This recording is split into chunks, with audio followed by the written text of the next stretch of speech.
Welcome to ILcornTV News. Peter Metivier, a senior at Normal Community High School, has joined the Illinoiscorn team as a marketing intern during the fall semester. This is a unique opportunity for Illinoiscorn to offer real-world experiences to Metivier, and we're thrilled to be able to make an impact to help him grow professionally. Due to his involvement with FFA, Peter connected with Illinoiscorn. He traveled with Illinoiscorn this summer, along with the rest of the Illinois Association FFA state officer team, all the way to Washington, D.C. for Corn Congress. While there, Peter discovered a new interest in learning more about the relationship between the government and commodity producers. Through learning the challenges that farmers are facing within legislation and the part that Illinoiscorn takes to ease those challenges, Peter, a Bloomington Normal native, told us interning for Illinoiscorn was the obvious choice.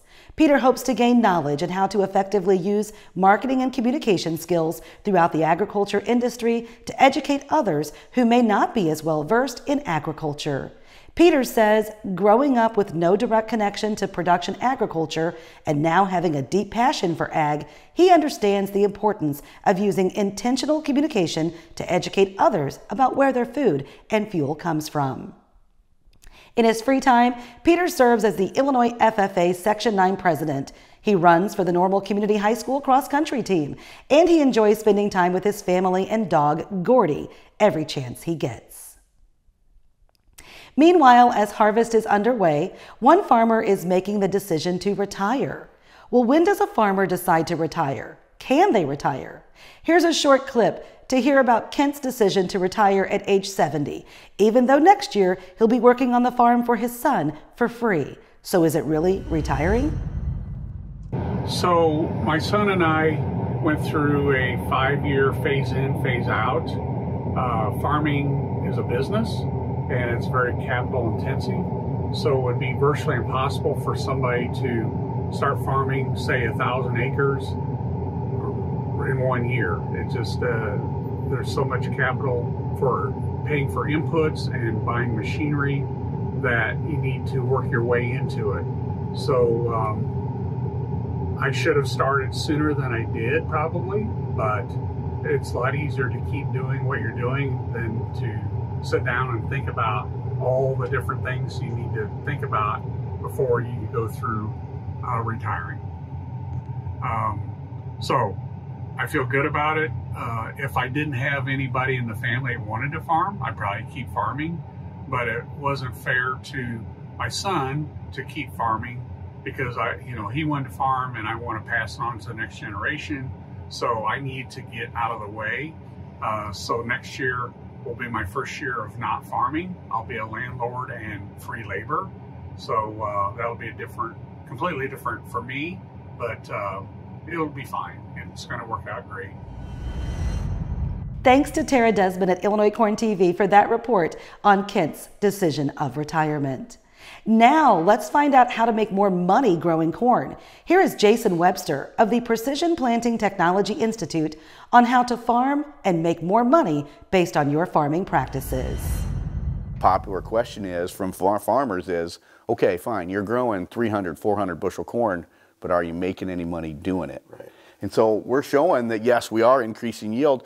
This past year, we showed yield increases of 90 bushel increased corn compared to status quo practices, but it made us an extra $200. So high management is defined as fertility, nutrition, right. and on this farm it kind of gets down to number 7. This is part of that nutrition, a 5-point touch. One of the things we do on this farm is we don't put heavy amounts of fertilizer on at any given time.